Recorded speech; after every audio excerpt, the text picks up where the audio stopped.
Et on commence tout de suite avec l'actualité en RDC qui reste dominée par l'affaire Vital Kamerhe. Samedi, le tribunal de paix de Kinshasa, Matete, a rejeté la requête du directeur de cabinet du président de la République qui demandait une liberté provisoire. Selon ses avocats, la fuite de Vital Kamerhe n'est pas à craindre. Il a une résidence, dit-il, bien connue à Kinshasa et jusque-là, il n'y a pas d'indice sérieux de sa culpabilité.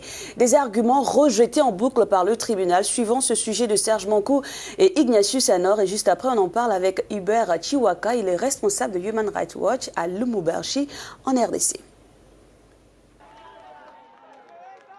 Vital Kamerhe restera dans sa cellule de la prison de Makala à Kinshasa. La justice congolaise a rejeté samedi une demande de mise en liberté provisoire introduite par sa défense. Au contraire, le tribunal de Kinshasa-Matete a ordonné sa mise en détention préventive pour 15 jours, maintenant de facto la case prison pour le directeur de cabinet de Félix Tshisekedi, en dépit de la pandémie du Covid-19 qui n'épargne pas la RDC. Pas de quoi ébranler la détermination de la défense qui a fait savoir samedi qu'elle déposerait un recours en vue d'obtenir un réexamen de la demande de mise en liberté de son client. Vital Kamerhe est accusé de détournement de fonds publics. En charge des travaux des 100 jours du régime Tshisekedi, la justice soutient qu'il aurait attribué des marchés de gré à gré. Elle cite l'exemple d'une entreprise qui a reçu 47 millions de dollars, somme qui a disparu du circuit bancaire sans être affectée à la construction de 3000 maisons préfabriquées. Des arguments balayés par l'intéressé. Ses partisans dénoncent une affaire politique initiée pour empêcher leur leader de briguer la magistrature suprême lors de la prochaine présidentielle, conformément à l'accord qu'il aurait passé avec Félix Tshisekedi. Alors, Vital Kamerhe, le tout-puissant directeur du cabinet principal allié du président de la République démocratique du Congo, Félix Tshisekedi, est inculpé pour détournement de 47 millions de dollars, une somme qui a disparu du circuit de la Rabobank. Plusieurs personnalités de cette banque et politiques ont été interrogées dans ce que certains appellent une politisation de la justice. Et avec nous ce matin pour en parler, nous avons monsieur Hubert Chiwaka. Bonjour monsieur, vous êtes responsable à Human Rights Watch à Lubumbashi, je le disais tantôt. Est-ce que cette situation trouble que vit Vital Kamerhe peut être interprétée comme un message fort de la part du président Félix Tshisekedi qui se dit intransigeant avec la corruption?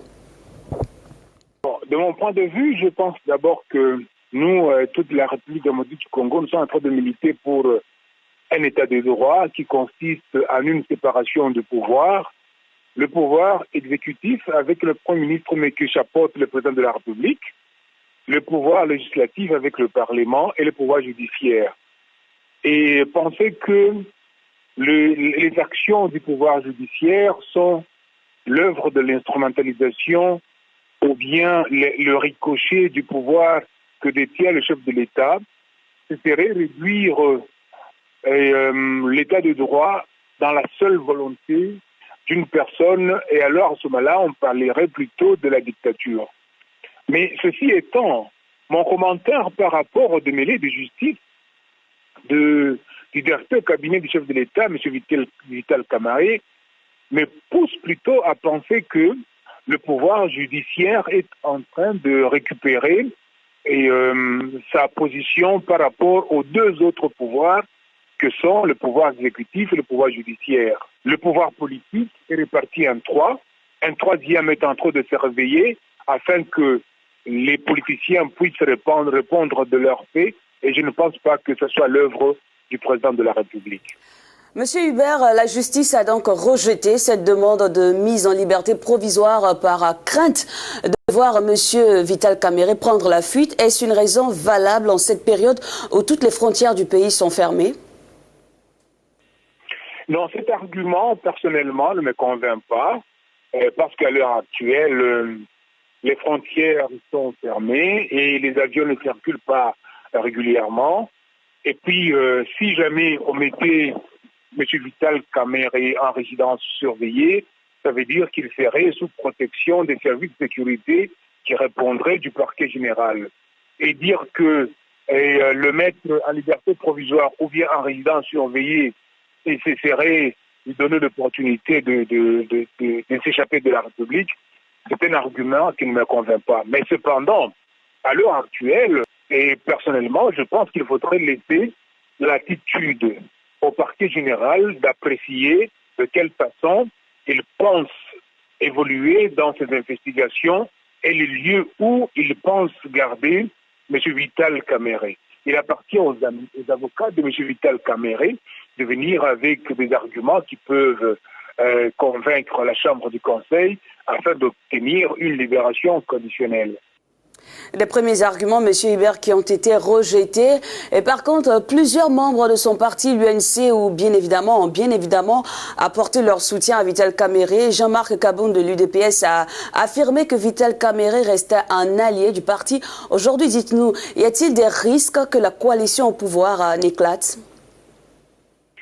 Je vais me risquer de faire une interprétation sur le domaine politique.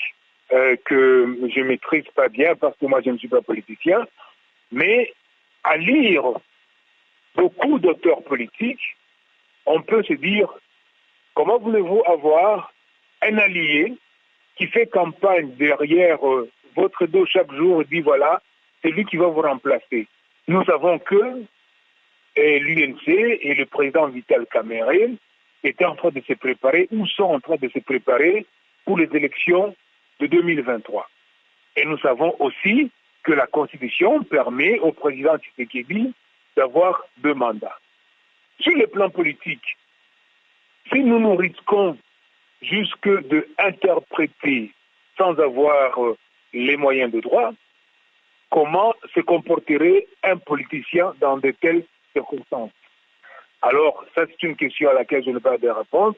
C'est une question qui me taraude. Je me dis, bon, les politiciens savent ce qu'ils sont en train de faire. Si vous avez quelqu'un qui vous rappelle chaque fois que c'est lui qui va vous remplacer, et vous êtes politicien, et il y a des idées qui peuvent vous venir en tête, de même que les idées lui viennent lui aussi.